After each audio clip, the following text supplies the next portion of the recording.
పట్టభద్రుల గళం బలం మన ఆల్ఫోస్ డాక్టర్ ఉట్కూరి నరేందర్ రెడ్డి ఉమ్మడి కరీంనగర్ మెదక్ నిజామాబాద్ పట్టభద్రుల ఎమ్మెల్సీ అభ్యర్థికి మొదటి ప్రాధాన్యత ఓటేద్దాం, అత్యధిక మెజారిటీతో గెలిపిద్దాం. చదువుల ఒత్తిడి ఒకవైపు, తల్లిదండ్రుల ఒత్తిడి ఇంకోవైపు, మరోవైపు కార్పొరేట్ కళాశాలల యాజమాన్యం ఒత్తిడి. కారణాలు ఏవైనా కావచ్చు, ఇన్ని ఒత్తిళ్లు తట్టుకోలేక నిత్యం విద్యార్థులు బలవన్ మరణానికి పాల్పడుతున్నారు. జాతీయ క్రైమ్ రికార్డుల బ్యూరో లెక్కలకు గమనిస్తే దేశంలో ప్రతి గంటకు ఒకరు లేదా ఇద్దరు యువత ఆత్మహత్యలు చేసుకుంటున్నారు. వీరిలో మెజారిటీ చదువుకున్న విద్యార్థులే ఉంటున్నారు. వివిధ కారణాలతో తీవ్ర ఒత్తిడికి గురై ఏం చేయాలో తెలియక ఇలాంటి నిర్ణయాలు తీసుకుంటున్నారు. అసలు విద్యార్థుల ఆత్మహత్యలకు గల కారణాలేంటి? ఇటు కార్పొరేట్ కళాశాల యాజమాన్యాల, లేదా లక్షల్లో ఫీజులు చెల్లించి తమ బిడ్డల్ని కార్పొరేట్ కళాశాలలో జాయిన్ చేస్తున్న తల్లిదండ్రులు, అసలు తప్పేవరిది?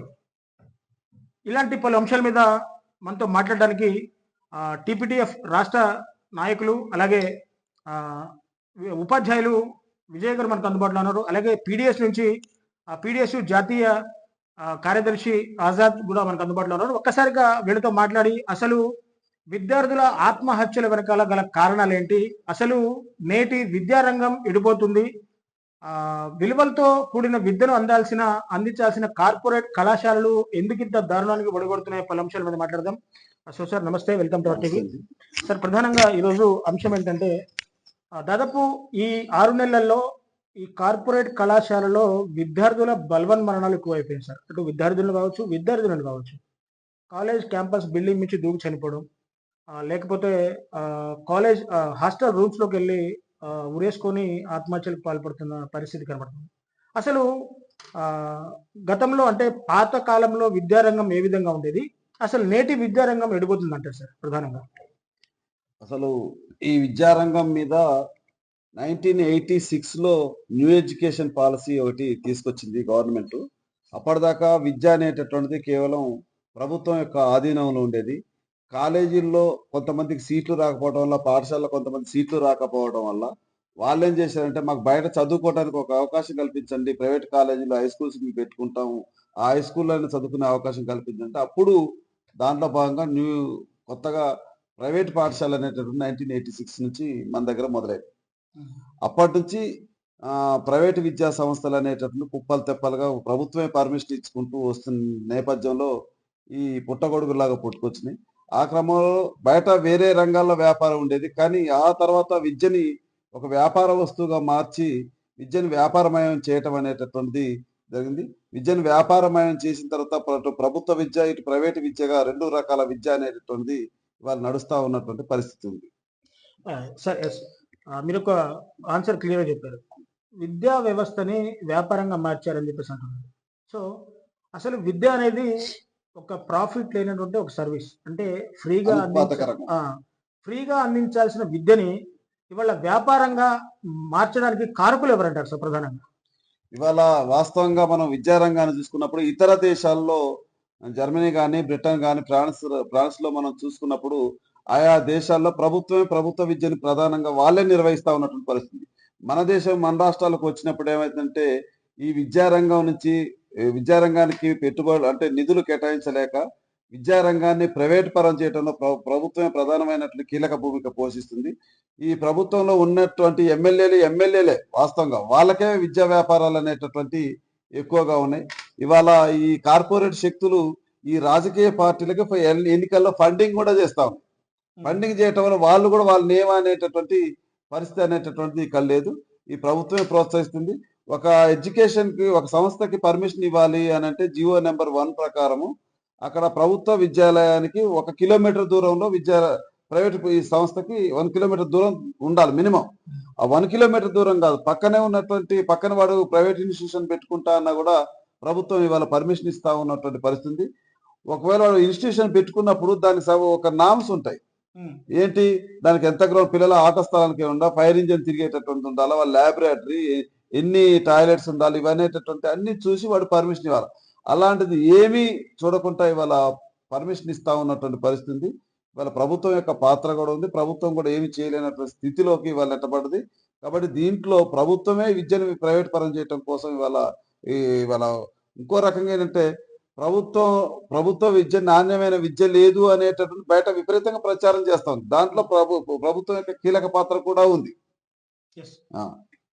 సో అజర్ గారు, ప్రధానంగా మీకు ఏంటంటే, ఒక ప్రైవేట్ కళాశాలను ఏర్పరచాలంటే నామ్స్ ప్రకారము ఎన్ని చదరపు అడుగుల స్థలం కావాలి, అందులో కనీసం ప్లే గ్రౌండ్ కూడా, ఈ రోజుల్లో కనీసం ప్లే గ్రౌండ్ కూడా లేకుండా విద్యార్థుల్ని ఒక యంత్రాల్లాగా చదివిస్తున్నారు. అంటే ఉదయం 4 గంటలు లేచిన దగ్గర నుంచి సాయంత్రం పడుకునే 11 గంటల వరకు కూడా చదివిస్తున్నారు. కనీసం అంటే 24 గంటల్లో ఒక్క గంట కూడా విద్యార్థులకి మానసిక ఉల్లాసానికి సంబంధించిన క్రీడలు కావచ్చు, మరే ఇతరత్ర అంశాలు లేకుండా ఇలా 24 గంటలు వాళ్ళని ప్రెజర్ చేయడం ద్వారా ఈ ప్రెజర్లో ఇలాంటి బలవన్ మరణాలకి పాల్పడుతున్నారు అనేది అవునంటారా కాదంటారా? ఒకసారి మీరు మాట్లాడండి. వాస్తవంగా చూసుకున్నట్టయితే పిల్లల మానసిక స్థైర్యాన్ని పెంచేటువంటి విధంగా విద్యా విధానం ఉండాల్సినటువంటి అవసరం ఉంటుంది.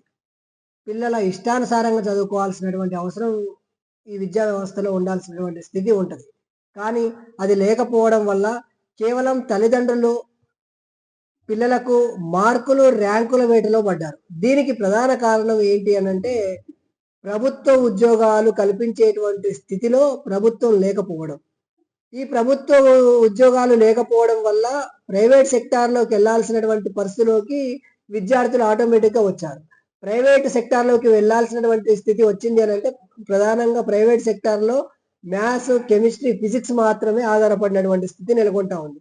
ప్రభుత్వ సెక్టార్లో మ్యాథ్స్, ఫిజిక్స్, కెమిస్ట్రీ మంచిగా చెప్పరు అనేటువంటిది, ప్రభుత్వ విద్యా వ్యవస్థ పూర్తిగా బలహీనపడ్డది అనేటువంటి ప్రచారాన్ని కార్పొరేట్ ప్రైవేట్ విద్యా సంస్థల వాళ్ళు తీసుకురావడం వల్ల ఆటోమేటిక్గా 1, 2, 3, 4, 5 ర్యాంకుల పేర్లతో కార్పొరేట్ విద్యా వ్యవస్థను కేవలం కొన్ని ర్యాంకులు రావడం వల్ల ఆ ర్యాంకులను బేస్ చేసుకొని విస్తృతంగా ప్రచారం చేసి విస్తృతంగా తల్లిదండ్రులు తీసుకువెళ్ళడం ద్వారా ఈ మ్యాథ్స్, కెమిస్ట్రీ, ఫిజిక్స్ వస్తేనే ర్యాంకులు వస్తాయి అనేటువంటి కోణాన్ని ప్రభుత్వాలు సృష్టించడం వల్ల, దాన్ని కార్పొరేట్ వాళ్ళు వ్యాపారమయం చేసుకోవడం వల్ల ఇలాంటి అన్ని ఘటనలు జరుగుతూ ఉన్నాయని చెప్పేసి మేము భావిస్తూ ఉన్నాం. ప్రధానంగా మీరు భావించినట్టుగానే ఆట స్థలాలు ఉండాలి, ఖచ్చితంగా ఆట స్థలాలు ఉండాలి, ఫైర్ సేఫ్టీ ఉండాలి, ప్రభుత్వ నిబంధనల ప్రకారం పూర్తి స్థాయిలో అన్నీ ఉన్నాయనంటే సార్ చెప్పినట్టు ప్రభుత్వ పాఠశాల కిలోమీటర్ల దూరంలో ప్రైవేట్ విద్యా సంస్థలు ఉండాలి. అది నగరంలో అయితే. అదే విలేజ్ లో అయితే 5 కిలోమీటర్ల దూరం వరకు కూడా ఉండాల్సినటువంటి అవసరం లేదు. ఇట్లాంటివన్నీ కూడా ప్రభుత్వ నిబంధనలు ఉన్నాయి. ఏ ఒక్క ప్రభుత్వ నిబంధనలు కూడా ప్రైవేట్ విద్యా సంస్థలు కానీ కార్పొరేట్ విద్యా సంస్థలు కానీ ఎక్కడ కూడా పాటించినటువంటి దాఖలా లేదు. ఎంఈఓ దగ్గర నుంచి పోతే సెక్రటరియట్ వరకు కూడా జిల్లా ప్రధాన అధికారి, జిల్లా విద్యాశాఖ అధికారి కానీ లేకపోతే రాష్ట్ర విద్యాశాఖ కమిషనర్ కూడా దీన్ని పట్టించుకునేటువంటి స్థితి లేదు. అందువల్ల విద్యార్థులు పూర్తి స్థాయిలో కూడా విద్యా వ్యవస్థ పూర్తి స్థాయిలో నడవకపోవడం వల్లే ప్రభుత్వ నిబంధనలు ఉల్లంఘన కావడం వల్ల ఇలాంటి ఘటనలు జరుగుతూ ఉన్నాయి అనేటువంటి విషయాన్ని మేము తెలియజేయడం జరుగుతూ ఉంది. ఎందుకోసం అనంటే ప్రభుత్వ విద్యా వ్యవస్థను బలహీనపరచడం వల్ల. ఎందుకోసం అనంటే కార్పొరేట్ విద్యా సంస్థల వాళ్లకు పూర్తి స్థాయిలో కూడా ఇది ప్రైవేట్ విద్యా సంస్థల వాళ్ళు చేసేటువంటి ప్రచారాన్ని ప్రభుత్వం అరికట్టకపోవడం వల్ల, ప్రభుత్వ విద్యా వ్యవస్థకు, ప్రభుత్వ పాఠశాలకు సరైనటువంటి నిధులు కేటాయించకపోవడం వల్ల ప్రభుత్వ విద్యా వ్యవస్థ బలహీనపరిచి కార్పొరేట్ సెక్టార్ను బలపరచాలనేటువంటి కాన్సెప్ట్ తో ప్రభుత్వం కంకణ కట్టుకోవడం వల్ల మాత్రమే ఇది జరుగుతూ ఉంది. దీనివల్ల విద్యార్థులు మానసిక స్థైర్యానికి లోనవుతా ఉన్నారు. తక్షణమే మానసిక ఉల్లాసంగా నెలకొల్పేటువంటి విధంగా, గెలుపోటములు సమూర్జీలుగా చేసేటువంటి విధంగా ఆటలు పెట్టడం ద్వారా మాత్రమే విద్యార్థులు ఆత్మహత్యలు అరికట్టేటువంటి అవకాశం ఉంటుంది. ఆన్లైన్ గేమ్స్ వల్ల వన్ సైడ్ మాత్రమే ఉండేటువంటి అవకాశం ఉంటుంది. కాబట్టి దీనివల్ల మానసిక స్థైర్యం కోల్పోవడం వల్ల విద్యార్థులు ఇలాంటి ఘటనలకు పాల్పడతా ఉన్నారని చెప్పేసి మేము భావిస్తా ఉన్నాం. ఇంకోటి ఏంటంటే, గతంలో ప్రభుత్వ పాఠశాలలు కానీ ప్రభుత్వ కాలేజీలు కానీ ఒక క్లాసులో స్ట్రెంత్ 40 నుంచి 50, 60 మంది ఉన్నా కానీ అందరినీ ఒకే చోట కూర్చోబెట్టి తరగతుల విభజన లేకుండా, అందులో ఫస్ట్ క్లాస్ స్టూడెంట్ కావచ్చు, అలాగే థర్డ్ క్లాస్ స్టూడెంట్ కావచ్చు, ఎవరినైనా సరే ఒకే చోట కూర్చోబెట్టి తరగతిలో అటు స్కూల్స్లో అయితే ఉపాధ్యాయుడు, ఇటు కాలేజీలో అయితే లెక్చరర్స్ అందరినీ సమానంగా ట్రీట్ చేసి తనకు వచ్చిన దాంట్లో అందరికీ సమానంగా విద్యని చెప్పేవాడు. కానీ నేటి పరిస్థితుల్లో తరగతుల విభజన ఒకటి, సిలబస్కి సంబంధించి కాలేజ్ స్టార్ట్ అయిన 3-4 నెలల్లో సిలబస్ మొత్తంగా పూర్తి చేసేస్తారు ప్రైవేట్ కళాశాల యాజమాన్యం. మళ్ళీ ఒక 12 నెలల్లో, ఒక 4 నెలల్లో సిలబస్ మొత్తం కంప్లీట్ చేసి మిగిలిన 6-7 నెలలు కూడా రివిజన్ పేరుతో, స్టడీ అవర్ల పేరుతో విద్యార్థుల మీద తీవ్ర ఒత్తిడికి గురి చేస్తున్నారు అని చెప్పేసి బయట టాక్ నడుస్తుంది. దీని మీద మీ అభిప్రాయం ఏంటి సార్? ఇవాళ ఏమవుతుందంటే ఈ పోటీ ప్రపంచంలో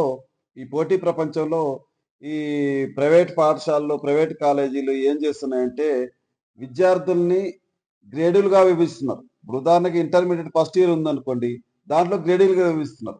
బాగా చదివేటటువంటి వాడిని ఒక గ్రేడ్, అట్లా క్రమక్రమం గ్రేడులు విభజించి అరే కింద సెక్షన్ లో ఉన్నటువంటి పైకి పోవటం కోసం విశ్వ ప్రయత్నం చేస్తాను, వాడి మీద తీవ్రమైనటువంటి ఒత్తిడి చేస్తాను. నా సెక్షన్ మారాలి, ఇంకా నేను పైకి పోవాలనేటటువంటి కాన్సెప్ట్.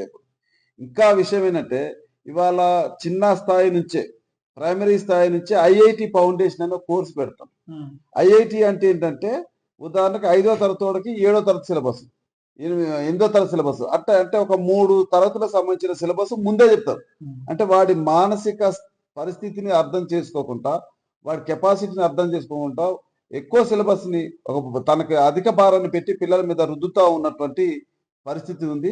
దీనివల్ల పిల్లోడు బాగా ఒత్తిడి గురవుతుంది. ఇక్కడ ఏంటంటే ప్రభుత్వ విద్యనేమో నాణ్యత లేని ఐఐటి ఫౌండేషన్ అనేటటువంటి ప్రభుత్వ పాఠశాలలో చెప్పరు, ఈ ప్రైవేట్ స్కూళ్ళలో చెప్తారు. తల్లిదండ్రులకి ఏం ఏర్పడుతుంది అంటే ఈ కోర్సు చదవటం వల్ల వీళ్ళు ఒక ఫౌండేషన్ ఏర్పడి రేపు ఉద్యోగం కొట్టడానికి అవకాశం ఉంటుంది. ఈ ప్రభుత్వ పాఠశాలలో ఐఐటి చెప్పటం లేదు, నా పిల్లోడికి ఉద్యోగం రాదు, కాబట్టి వాడు ఏం చేస్తున్న ప్రైవేట్ పాఠశాల వైపే మొగ్గు చూపుతుంది. ఇంకా ఏంటంటే ఇప్పుడు ఉన్నటువంటి విద్యా హక్కు చట్టం ప్రకారం విద్యార్థుల్ని గతంలో 5వ తరగతిలో అడ్మిషన్ ఇచ్చేవాళ్ళు. ఇప్పుడు వచ్చినటువంటి విద్యా హక్కు చట్టం ప్రకారం 6వ తరగతి నుంచి అడ్మిషన్ ఇస్తున్నారు. ఇప్పుడు ఒక పిల్లవాడు, ఒక తల్లిదండ్రులు ఏం ఆలోచిస్తున్నాడు, వాడు 3 సంవత్సరాలు కాగానే ఎల్కేజీ, నర్సరీ, ఎల్కేజీ, యూకేజీ ఇవన్నీ అక్కడ స్టార్ట్ అవుతుంది. మరి ఇక్కడ ఒక పేద విద్యార్థి ఇవాళ ఉన్నటువంటి గవర్నమెంట్ స్కూల్ ఎప్పుడు అడ్మిషన్ ఇస్తే 6 సంవత్సరాలు రావాలి. కానీ ఇక్కడ మొత్తం విద్యార్థులందరూ కూడా అక్కడ నర్సరీ కానీ స్టార్ట్ చేయడానికి విద్యార్థులందరూ, తల్లిదండ్రులు కూడా ఏం చేస్తున్నారు, చిన్నప్పటి నుంచే వాడిని అటువైపు పంపిస్తా ఉన్నారు. ఎందుకంటే నర్సరీ, ఎల్కేజీ లేవు కదా. కాబట్టి తద్భిన్నంగా దీనికి అనుగుణంగా ప్రభుత్వ పాఠశాలలో విద్యార్థుల సంఖ్య తగ్గుతుంది. ఎందుకు తగ్గుతుందంటే ఇక nursery, LKG, pre primary education అనేది ప్రభుత్వ పాఠశాలలో లేదు. ఇవాళ ఉన్నటువంటి దాంట్లో దాదాపు మేము సర్వే చేస్తే ఒక మండలం మొత్తం మీద చూసుకున్నప్పుడు ప్రభుత్వ పాఠశాల ప్రైమరీ ఎడ్యుకేషన్ లో 150-200 మంది స్ట్రెంత్ విద్యార్థులు కూడా చేరట్లేదు. ఎందుకు అనంటే ఈ ఎడ్యుకేషన్, ప్రీ ప్రైమరీ ఎడ్యుకేషన్ అనేటటువంటి లేకపోవటం కారణం. ఇంకోటి అంటే ప్రభుత్వ స్కూళ్ళల్లో ఇవాళ ఒక టీచర్ పనిచేసేటటువంటి స్కూల్స్ ఏంటంటే సుమారు 6,000 పాఠశాలలు ఉన్నాయి. ప్రైవేట్ స్కూళ్ళల్లో ఒక టీచర్ పనిచేసేది చూపెట్టండి. 2 టీచర్లతో బడి నడిపేవి ఉన్నాయి ప్రైవేట్ స్కూల్లో, 3 టీచర్లతో ఉన్నాయా? లేవు. అంటే 6,000 పాఠశాలల్లో ఒకటే టీచర్ అన్ని తరగతులు చెప్పటం, వాడు మిడ్ డే మీల్స్, బట్టలు, పుస్తకాలు వగైరా ఈ పనులు కూడా ఉన్నాయి. అంటే 6,000 పాఠశాల ఒకటే టీచర్ బోధన అనేటటువంటి జరుగుతుంది. ఇక ఒక టీచర్తో ఒక నాణ్యమైన విద్య ఒక విద్యార్థికి అందుతుందా? అందనటువంటి పరిస్థితి. ఇంకోటి ఏంటంటే స్కూళ్ళల్లో విలువలు అనేటటువంటి బోధన జరగటం లేదు. ఒక యాంత్రికమైనటువంటి విద్య నడుస్తుంది. ఒక విలువలు, పిల్లవాడికి మానసిక పరిస్థితిని అర్థం చేసుకుని ఒక విలువల్ని బోధించట్లేదు. కుటుంబము, ప్రేమ ఇవన్నీ పక్కకు పడిపోయినాయి. కాబట్టి ఒక విలువలతో కూడినటువంటి విద్య కాదు. ఇంకోటి ఒక శాస్త్రీయపరమైనటువంటి ఒక విద్య కావాలి. అంటే వాడు చదువుకునేటటువంటి చదువు వాడి జీవితంలో వాడు జీవించడానికి అనుగుణంగా ఉపయోగపడేటటువంటి ఒక విద్య కావాలి. అలాంటి విద్య ఇవాళ పాత సిలబస్ అదే పాత సిలబస్ ఇవాళ కంటిన్యూ అవుతుంది తప్ప కొత్త సిలబస్ రూపొందించాలి. ఒక శాస్త్రీయమైనటువంటి ఒక విద్యని అందించే విధంగా ప్రభుత్వాలు ప్రయత్నం చేస్తే బాగుంటుందని చెప్పి మేము అభిప్రాయపడతాము. ఇట్లా ఇంకోటి ఏంటంటే ప్రభుత్వానికి చిత్తశుద్ధి లేదు. ఇవాళ చూడండి, మనకి విద్యకి ఈ రోజు వరకు కూడా విద్యకి ఇప్పుడు తెలంగాణ ప్రభుత్వం 7.15% కేటాయించింది, 6%. కేంద్ర ప్రభుత్వం 3% కేటాయించింది. శాస్త్ర సాంకేతిక విజ్ఞానం ఇవాళ చూడండి, శాస్త్ర సాంకేతిక విజ్ఞానానికి కేంద్ర ప్రభుత్వం 0.91% కేటాయించింది. ఇతర దేశాలు చూసుకుంటే వాళ్ళ బడ్జెట్ లో 5%, 6%, 7% కేటాయిస్తున్నారు. మన కేంద్ర ప్రభుత్వం విషయానికి వచ్చినప్పుడు 0.91% శాస్త్ర సాంకేతిక విద్యారంగానికి. అంటే ఇక్కడ మేము కోరేటటువంటిది ఏంటంటే ఒకే రకమైనటువంటి విద్య ఉండాలి, ఒకే రకమైనటువంటి పాఠశాల ఉండాలి. ఇలా 2 రకాల పాఠశాలలు ఉన్నాయి, ఇప్పుడు 2 రకాల విద్య ఉన్నది. కాబట్టి ఇది ఇప్పుడు ప్రైవేట్ పాఠశాలలో చదివేటటువంటి విద్యార్థికి ప్రభుత్వ పాఠశాలలో చదివేటటువంటి విద్యార్థికి పోటీ పెడితే ఎవరు విన్ అవుతారు? ఎవరికి ఎక్కువ నాలెడ్జ్ ఉంటుంది? ప్రైవేట్ పాఠశాల. ఎందుకంటే అక్కడ తరగతికి ఒక టీచర్ ఉంటాడు, సబ్జెక్ట్కి ఒక టీచర్ ఉంటాడు. ఇప్పుడు ప్రభుత్వ పాఠశాలలో ఖాళీలు ఏర్పడితే 5-6 సంవత్సరాల పాటు అట్నే పెండింగ్ ఉంటుంది తప్ప దాన్ని సరైన టైంలో నింపట్లేదు. ఉదాహరణ తమిళనాడు రాష్ట్రం ఉంది, అక్కడ ముందే రిజర్వ్ పెట్టుకుంటారు టీచర్స్. రిజర్వ్ పెట్టుకుని ఏం చేస్తారంటే అక్కడ ఒక టీచర్ రిటైర్డ్ కాగానే ఆ టీచర్ని అందులో నింపుతారు. ఆ పరిస్థితి మన తెలంగాణలో లేదు. ఇట్లా ఉన్నటువంటి పరిస్థితి ఉంది. ఇంకోటి ఏంటంటే ఇవాళ ప్రభుత్వాలు ఒక రకంగా చెప్పాలంటే కార్పొరేట్ వ్యవస్థలు ఇవాళ శాసిస్తున్నాయి. వాళ్ళ ఫండింగ్ కూడా వాళ్ళు ఇస్తా ఉన్నటువంటి పరిస్థితి ఉంది. ఈ విద్యని వ్యాపారం వస్తువుగా ఇవాళ మార్చి విద్యలో ఇవాళ చాలా కోట్ల రూపాయలు వాళ్ళ చేతులు మారుతా ఉన్నటువంటి పరిస్థితి. విద్యార్థులు ఆత్మహత్య చేసుకోవటానికి గల కారణం ఏంటంటే విద్యార్థులు ఇవాళ ఆత్మహత్యలు చేసుకున్నాం. ఇటు తల్లిదండ్రుల ఒత్తిడి ఉంటుంది. తల్లిదండ్రులు అప్పు పెట్టి చదివించారే కొడక నువ్వు మంచి చదువుకోరా ఉద్యోగం రాకపోతే తెచ్చిన అప్పు ఏందిరా అని అంటే అవన్నీ ఏం చేస్తుంటే ఒక సంపాదించేటటువంటి ఒక యంత్రాన్ని తయారు చేస్తా ఉన్నారు. సంపాదించేటటువంటి ఒక యంత్రాన్ని తయారు చేస్తున్నారు. ఇవాళ తల్లిదండ్రులు కూడా ఏం చేస్తారు, తల్లిదండ్రుల ఒత్తిడి ఉంది, ఇటు మేనేజ్మెంట్ ఒత్తిడి కూడా ఉంది పిల్లల మీద. అందువల్ల వాళ్ళు ఆత్మహత్య చేసుకుంటారు. ఇంకా గమ్మత్తైన విషయం అంటే ఇవాళ మీరు చూడండి, ఇవాళ చాలా మంది పిల్లల్ని ఎడ్యుకేషన్ అయిన తర్వాత అమెరికా పంపిస్తున్నారు, రష్యా పంపిస్తున్నారు. కానీ వాడి పిల్లవాడు తండ్రి చచ్చిపోతే తల్లి చచ్చిపోతే వచ్చి చూసేటువంటి పరిస్థితి లేదు. అంటే డబ్బును సంపాదించే ఒక యంత్రాలని మేనేజ్మెంట్లు తల్లిదండ్రులు ఇవాళ తయారు చేస్తా ఉన్నటువంటి పరిస్థితి. రేపు వాడికి మంచి చెడు ఉంటాయండి. ఇక్కడ కనీసం చూసుకోవడం, ఓ తండ్రికి ఇబ్బంది వచ్చింది, ఓ తల్లికి ఇబ్బంది వచ్చింది, చూసుకునేటువంటి పరిస్థితి కూడా ఇవాళ లేదు. డబ్బులు సంపాదించే యంత్రంగా ఇవాళ తయారు చేస్తా ఉన్నటువంటి పరిస్థితి ఉందని చెప్పి మీ ద్వారా తెలియజేస్తాను. ఏది ఏమైనా ఒక విలువలతో కూడినటువంటి విద్యని ప్రభుత్వం అందించాల్సిన, ప్రభుత్వమే విద్యని మొత్తం ప్రైవేట్ చెప్తా ఉన్నాం, సర్వేలు కూడా చెప్తాను. మన ఆకుమూరి మురళి గారు కమిషన్ ఇస్తే తను కూడా చెప్పాడు, మొత్తం ప్రైవేట్ పాఠశాలలని ప్రైవేట్ విద్యా సంస్థలను రద్దు చేసి ఓన్లీ కేవలం ప్రభుత్వ విద్య ఉంటే ఈ సమాజంలో విలువలు పెరిగిపోతాయి, విద్యా వ్యాపారం అనేటువంటి పోద్దని చెప్పి ఒకే రకమైన విద్య ఒకే రకమైన పాఠశాల ఉండాలనేటటువంటి మీ ఇవాళ టీపీటీఎఫ్ గా ఇవాళ మీకు కోరుతాం. సో ఆజాద్ గారు చెప్పండి, అసలు యాక్చువల్గా ఎడ్యుకేషన్ పీరియడ్లో అంటే ఒక స్టూడెంట్ విద్య చదువుకునే టైంలో ప్రధానంగా ఫస్ట్ 10th ఇంపార్టెంట్ అంటారు. 10th తర్వాత ఇంటర్మీడియట్ చాలా కీలకంగా మారుతుంది. అంటే ఆ విద్యార్థి ప్రయోజకుడు అవ్వాలన్నా, లేకుంటే ఆ విద్యార్థి చెడిపోవాలన్నా, సక్రమంగా పై చదువులకు వెళ్ళాలన్నా intermediate is the key point. So ఈ ఇంటర్మీడియట్ కీ పాయింట్లోనే విద్యార్థులు ఎందుకు బలవన్మరణానికి పాల్పడుతున్నారు, అసలు దీనికి కారణాలు ఏంటంటారు? ప్రధానంగా మీరు చెప్పినట్టు 10th ఇంటర్ అనేటువంటిది చాలా కీలకం. ఈ కీలకమైనటువంటి దశలో ప్రాథమిక స్థాయి నుంచే విద్యార్థిని మానసిక ఉల్లాసం పెంచడం ద్వారా మాత్రమే విద్యార్థుల్ని ప్రయోజకులుగా, విద్యార్థుల్ని శక్తివంతమైనటువంటి వాళ్ళుగా, విద్యార్థుల్ని విలువలతో కూడినటువంటి చదువు అందించడం ద్వారా మాత్రమే అందించేటువంటి ఆస్కారం ఉంటుంది. అది కాకపోవడం వల్ల ఏమవుతుంది అని అంటే కేవలం 10th లో ర్యాంకుల కోసము, 10th లో మార్కుల కోసం ప్రెజర్ చేయడం వల్ల, ఇందాక సార్ చెప్పినట్టు 10th కు సంబంధించినటువంటి సిలబస్ చెప్పాల్సినటువంటి ప్రభుత్వ పాఠశాలలో 10th చెప్తే ఇక్కడ పూర్తిస్థాయిలో ఇంటర్ సిలబస్ 10th లోనే చెప్పేటువంటి పరిస్థితి ఉంటుంది. దీనివల్ల పేరెంట్స్ మొత్తం కూడా కార్పొరేట్ విద్యా వ్యవస్థకు అలవాటైనటువంటి స్థితి నెలకొంటా ఉంటది. దీన్ని ఆపాల్సినటువంటి ప్రభుత్వాలు అలా చేయకుండా కేవలం ఇక్కడ ఇంటర్మీడియట్ సిలబస్ ని, ఇంటర్మీడియట్ మార్కుల్ని మొత్తాన్ని కూడా ఏం తయారు చేయాలి, ఏం క్వశ్చన్ పేపర్ చేయాలి, ఏం చేయాలనేటువంటి మొత్తం కూడా కార్పొరేట్ విద్యా వ్యవస్థ కనుసన్నాల్లో చేయడం వల్ల మాత్రమే ఇలాంటి ఘటన పునరావృతం అవుతున్నటువంటి స్థితి నెలకొంటా ఉంది. ఈ రోజు మనం చూసుకున్నట్లయితే ప్రభుత్వ విద్యా వ్యవస్థలో కూడా కార్పొరేట్ యాంగిల్ తీసుకొస్తున్నటువంటి స్థితి చూస్తా ఉన్నాం. ఎందుకోసం అంటే గతంలో కేసీఆర్ గారు గురుకుల సిస్టమ్ తీసుకొచ్చారు. గురుకుల సిస్టమ్ లో ఏం చేశారనంటే అక్కడ కూడా ఐఐటీలు, మెయిన్స్ ఇవన్నీ మొత్తంగా తీసుకొచ్చేటువంటి పరిస్థితి నెలకొంటా ఉంది. అంటే ప్రధానంగా ఏముండాలి విద్యా వ్యవస్థలో, శాస్త్రీయమైనటువంటి విద్యా వ్యవస్థ అంటే విద్యార్థికి ఏది ఇష్టమవుతుందో అది మాత్రమే చదువుకునేటువంటి ఆస్కారం ఉండాలి. పేరెంట్స్ కూడా విద్యార్థులకు ఇష్టమైనటువంటి చదువులు చదివించేటువంటి ఆస్కారం ఉంటే మాత్రమే ఇది అయ్యేటువంటి అవకాశం ఉంటుంది. పొద్దున 6 గంటల నుంచి చదువు మొదలుకుంటే రాత్రి 11 గంటల వరకు కూడా శ్రీ చైతన్య నారాయణలో విద్యార్థుల్ని ఒత్తిడి పెట్టి బలవంతంగా కుర్చీలలో కూర్చోబెట్టి చదివించడం వల్ల ర్యాంకులు వస్తా ఉన్నాయి అని చెప్పేసి వాళ్ళు భావిస్తా ఉన్నారు. కానీ ర్యాంకులు రావడంతో పాటు చాలా మంది మానసికమైనటువంటి వేదనకు గురై వాళ్ళు ఆత్మహత్యలకు పాల్పడుతున్నటువంటి స్థితి నెలకొంటా ఉంది.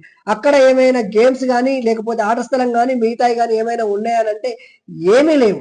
ప్రభుత్వ విద్యా సంస్థలలో ప్రభుత్వ లెక్కల ప్రకారము వాళ్ళు కొంతవరకు క్రీడలకు కేటాయించడము, కొంత సిలబస్ చెప్పడము, మానసికమైనటువంటితో పాటు సామాజిక విలువలు నేర్పించడం ద్వారా, కుటుంబానికి సంబంధించినటువంటి ఎట్లా ఉండాలి, ఏం చేయాలనేటువంటి విలువలు నేర్పించడం ద్వారా సమాజంలో ఒక గుర్తింపునిచ్చేటువంటి విధంగా నేర్పించడం వల్ల ఇది ఇప్పుడున్నటువంటి జనరేషన్ లో పేరెంట్స్ కు నచ్చడం లేదు. కేవలం ర్యాంకులు, మార్కులు ఇచ్చేటువంటి కార్పొరేట్ విద్యా సంస్థల వాళ్ళే నచ్చడం వల్ల ఇలాంటి స్థితి నెలకొంటా ఉంది. కాబట్టి తక్షణంగా పేరెంట్స్ ఆలోచన శైలి కూడా మార్చాల్సినటువంటి అవసరం ఉంది.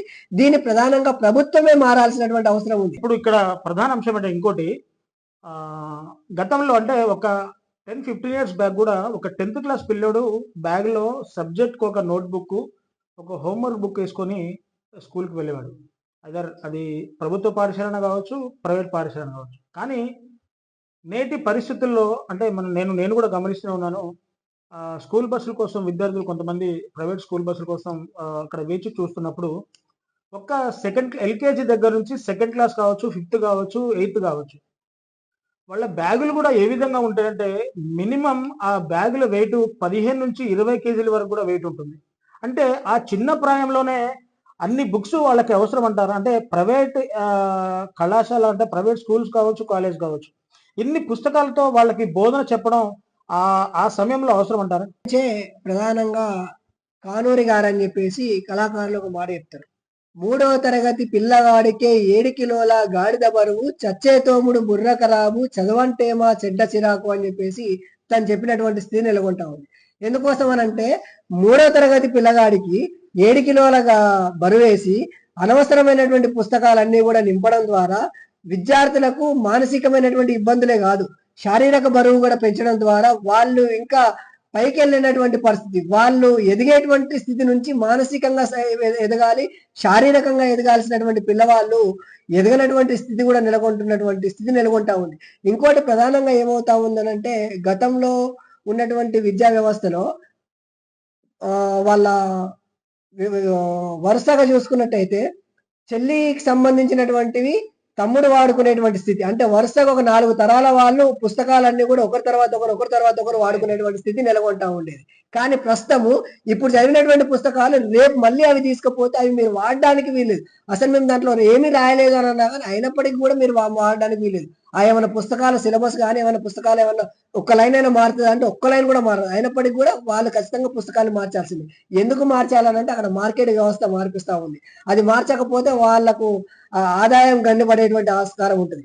వాళ్ళు ఎవరితోనైతే గుత్తాధిపత్యం పెట్టుకుంటారో వాళ్ళ సేల్స్ ఆగేటువంటి పరిస్థితి ఉంటుంది. కాబట్టి కేవలం వ్యాపారమయం చేసుకోవడం కోసం మాత్రమే ఈ పుస్తకాల బరువులు పెంచుతా ఉన్నారు, విద్యార్థుల పైన బరువు పెంచుతా ఉన్నారు, తల్లిదండ్రుల పైన భారం పెంచుతా ఉన్నారు. దీనన్నింటినీ కూడా తల్లిదండ్రులు గ్రహించాల్సినటువంటి అవసరం ఉంటుంది. దీన్ని మొత్తం కూడా విద్యాధికారులు గ్రహించాల్సినటువంటి అవసరం ఉంటుంది. దీన్ని మొత్తం సమాజం చూడాల్సినటువంటి అవసరం ఉంటుంది. దీనిపైన ప్రభుత్వం చర్యలు చేపట్టాల్సినటువంటి ఆస్కారం ఉంటుంది. అందుకోసమే ఇందాక సార్ చెప్పినట్టుగా ఆకునూరు మురళి లాంటి వాళ్ళు కూడా విద్యా కమిషన్ చైర్మన్ గా ఉన్నటువంటి వాళ్ళు కూడా ఇలాంటి సలహాలు ఇస్తున్నటువంటి స్థితి నెలకొంటా ఉంది. కాబట్టి తక్షణమే గతంలో ఫీజుల విషయాలలో తిరుపతి కమిషన్ ఇచ్చినటువంటి సిఫారసుల్ని కానీ లేకపోతే ఇప్పుడు ఇచ్చేటువంటి ఆకునూరు మురళి గారు లాంటి వాళ్ళు ఇచ్చేటువంటి సిఫారసుల్ని కానీ ప్రభుత్వం అమలు చేసి విద్యా వ్యవస్థని గాల్లో పెట్టి ఈ ప్రైవేటు విద్యా సంస్థల నిబంధనల మేరకు అమలు చేసేటువంటి విధంగా చేయడం ద్వారా మాత్రమే ఇది సాధ్యమయ్యేటువంటి ఆస్కారం ఉంటుందని చెప్పేసి మేము తెలియజేస్తాం. అసలు ఈ విద్యార్థుల బల్వన్ మరణాలు ఆగాలంటే మారాల్సింది ఎవరు? తల్లిదండ్రులు మారాలా? కార్పొరేట్ కళాశాల యాజమాన్యాల పనితీరు మారాలా? అసలు ఈ విద్యార్థుల మరణాలు ఆగాలంటే ఏం చేయాలి? ప్రధానంగా విద్యార్థుల మరణాలు ఆగాలంటే ఇందులో తల్లిదండ్రుల వైఖరి మారాలి, మేనేజ్మెంట్ యొక్క వైఖరి కూడా మారాలి, ర్యాంకుల సిస్టాన్ని తీసేయాలి. ఈ విద్య అనేటటువంటిది కేవలం ఉద్యోగం కోసమే అనేటటువంటి భ్రమల్ని తొలగించాలి. ప్రధానంగా విద్యార్థుల మీద ఒత్తిడి తగ్గించాలి. ఒత్తిడి తగ్గించినప్పుడు మాత్రమే వాళ్ళ యొక్క బలవన్మరణాలు ఆగేటటువంటి అవకాశాలు. ఇంకోటి ఏంటంటే ఉపాధ్యాయుడికి కానీ విద్యార్థికి కానీ స్వేచ్ఛ లేనటువంటి ఎడ్యుకేషన్ అవుతుంది. అంటే ఎట్లా అంటే ఒక ఉపాధ్యాయుడు ఏం చేస్తుంటే ఉపాధ్యాయుడు కూడా ఏం చేస్తా ఉన్నాడు, అక్కడి నుంచి సీసీ కెమెరాల మేనేజ్మెంట్ చూస్తూ ఉంటాడు. వాడు కనీసం నిలబడి ఒక విద్యార్థికి తను ఏం చెప్పమన్నాడో అదే చెప్పాలి. అంతే తప్ప ఒక స్వేచ్ఛాయుత వాతావరణం తను బోధించేటువంటి పరిస్థితి లేదు. విద్యార్థికి ప్రధానంగా విలువలతో కూడినటువంటి విద్యని అందించాలి. భవిష్యత్తులో జీవితానికి ఉపయోగపడేటటువంటి విద్యని అందించాలి. విద్య పరమార్థం కాదు, విద్య అన్నిటికీ ఇది అనేటటువంటి. ఎందుకంటే విద్య లేనటువంటి వాడు కూడా అనేక మంది సైంటిస్టులు అయ్యారు. బయట సమాజంలో అన్ని రంగాల్లో రాణిస్తా ఉన్నటువంటి వాళ్ళు. ఈ విద్య లేకపోతే ఇంకోటి లేదు అనేటటువంటి క్రియేట్ చేసి విద్యార్థి మీద విపరీతమైనటువంటి భారాన్ని మోపడం వల్లనే ఈ ఆత్మహత్యలు అనేటువంటి జరుగుతుంది. దీంట్లో ఏంటంటే సిలబస్ను తగ్గించాలి. ప్రధానంగా ఇందులో ఏంటంటే ఐఐటి పేరుతో విద్యార్థుల మీద మోపేటటువంటి సిలబస్ని తగ్గించాలి, విద్యార్థి మీద భారాన్ని తగ్గించాలి. అప్పుడే విద్యార్థుల ఇంకోటి అంటే ఫీజుల మీద కూడా నియంత్రణ ఉండాలి. ఇవన్నీ ఉంటేనే విద్యార్థుల ఆత్మహత్యలు తగ్గడానికి అవకాశం ఉంటుందని చెప్పి నేను అభిప్రాయపడతాను. విద్యార్థుల బల్వన్ మరణానికి కారణాలు ఏదైనా కావచ్చు, కానీ మానసిక ఒత్తిడి, శారీరక ఒత్తిడి ఎక్కువ అవడం వల్లే విద్యార్థులు క్షణికావేశంలో ఇలాంటి నిర్ణయాలు తీసుకుంటున్నారని చెప్పేసి కూడా మనకు క్లియర్గా చెప్తున్న పరిస్థితి కనపడుతుంది. సో తల్లిదండ్రులు మారాలి, కార్పొరేట్ విద్యా వ్యవస్థ మారాలి, ప్రభుత్వం కూడా విద్యా వ్యవస్థను ఒక వ్యాపారంలా కాకుండా ఒక సర్వీస్ లాగా చూడాలి అని చెప్పేసి కూడా పెద్దలు చెప్పిన పరిస్థితి. సో ఇదేమైనా ఒక్కసారిగా లేత ప్రాయంలోనే వాళ్ళకి గాడిద బరువులు మోపిస్తున్న కార్పొరేట్ కళాశాలలు, కార్పొరేట్ స్కూల్స్ కావచ్చు, కాలేజ్ కావచ్చు, ఏదైనా కావచ్చు, ఇంతలా వాళ్ళని చిన్న ప్రాయం నుంచే వాళ్ళని ప్రెజర్ చేయడం వలన వాళ్ళ బ్రెయిన్లో అంటే వాళ్ళ మెదడులో ఎంతసేపటికి చదవాలి అంటే ఒక ఆడవిడుపు ఉండదు, ఒక మానసిక ఉల్లాసానికి సంబంధించిన ఏ ప్రక్రియ కూడా ఉండదు. ఎంతసేపటికి ఉదయం లేచిన దగ్గర నుంచి సాయంత్రం పడుకునే వరకు 24 గంటలు ఆ పుస్తకాల్లోనే తలకాయ పెట్టి ఉంచాలి. సో నేటి విద్యా వ్యవస్థకు చెదలు పట్టిందని చెప్పేసి కూడా మనకు చెప్తున్న పరిస్థితి కనబడుతుంది. సో ఒకసారిగా ఒక చిన్న ఉదాహరణ చెప్తాను. ప్రైవేట్ స్కూల్కి వెళ్ళే ఒక విద్యార్థి, 5వ తరగతి విద్యార్థి దాదాపు సబ్జెక్ట్స్కి 3 నోట్సులు చొప్పున 6 సబ్జెక్ట్స్ అంటే ఎక్స్ట్రాగా ఎన్విరాన్మెంటల్ సైన్స్ కూడా పిల్లలకి చిన్నప్పటి నుంచే చెప్తున్న పరిస్థితి కనబడుతుంది. కానీ నేటి విద్యార్థులు ఏంటంటే కనీసం మాతృభాష అయిన తెలుగులో కూడా పాస్ కాలేనటువంటి పరిస్థితి. ఇంగ్లీష్ ఒకటే కాదు, ఫిజిక్స్, కెమిస్ట్రీ, మ్యాథ్స్ సబ్జెక్టే కాదు, కనీసం తెలుగులో రాయలేని, తెలుగులో మాట్లాడలేని దుస్థితి కూడా ఈరోజు విద్యార్థులు నెలకొంటున్న పరిస్థితి కనబడుతుంది. సో ప్రధానంగా విద్యార్థుల బల్వన్ మరణాలు ఆగాలంటే కనుక కంపల్సరీగా ప్రైవేట్ కళాశాలల మీద ప్రభుత్వ అజమాయిషీ ఉండాలి. జిల్లా విద్యాశాఖ అధికారులు తనిఖీల పేరుతో నెలకు 6 నెలలకు ఒకసారి తనిఖీలు చేసుకుంటూ ఉండాలి. అక్కడ అన్ని వ్యవస్థలు, సదుపాయాలు కరెక్ట్గా ఉన్నాయా లేవని కూడా చూసుకునేది ప్రభుత్వ రంగమే. కానీ ప్రభుత్వాలు పట్టించుకోకపోవడం వల్ల ప్రభుత్వ కళాశాలలో కానీ ప్రభుత్వ పాఠశాలలో కానీ నాణ్యమైన విద్య లేదని భావిస్తున్న తల్లిదండ్రులు ప్రైవేటు యాజమాన్యాలు ఫీజు ఎంత చెప్తే అంత వాళ్ళ కుటుంబ ఆర్థిక పరిస్థితులు సపోర్ట్ చేయనప్పటికీ అందులో జాయిన్ చేసి వేలలో లక్షల్లో ఫీజులు కట్టి ఆ విద్యార్థి సరిగా చదువుకోకపోతే మా తల్లిదండ్రులు ఏమనుకుంటారో, నా తోటి విద్యార్థులు ఏమనుకుంటారో, క్లాసులో నా పరువు పోతుందనో ఇలా మానసిక ఒత్తిడి గురై ఇట్లాంటి క్షణికావేశంలో బలవన్మరణాలు పాడుతున్న పరిస్థితి కనబడుతుంది. సో ఇది ఏమైనా తెలంగాణ రాష్ట్రంలో కార్పొరేట్ కళాశాలను మాత్రం మృత్యు గుహల్నే తలపిస్తున్నాయని చెప్పాలి. ఎందుకంటే దాదాపు 6 నెలల్లో 25 మందికి పైగా విద్యార్థులు ఈ కార్పొరేట్ కళాశాలలో చనిపోయారంటే అసలు వ్యవస్థ ఎడిపోతుందో, విద్యారంగం ఎడిపోతుందో కూడా మనం పునరాలోచించాల్సిన పరిస్థితి ఉందని చెప్పేసి కూడా ఇటు విద్యావేత్తలు అభిప్రాయపడుతున్న పరిస్థితి ఖమ్మం నగరంలో నెలకొంటా ఉంది. మరిన్ని వీడియోస్ కోసం ఛానల్ ని సబ్స్క్రైబ్ చేయండి. లేటెస్ట్ అప్డేట్స్ కోసం వాట్సాప్ ఛానల్ ని ఫాలో అవ్వండి. ఆ లింక్ డిస్క్రిప్షన్ లో ఉంది.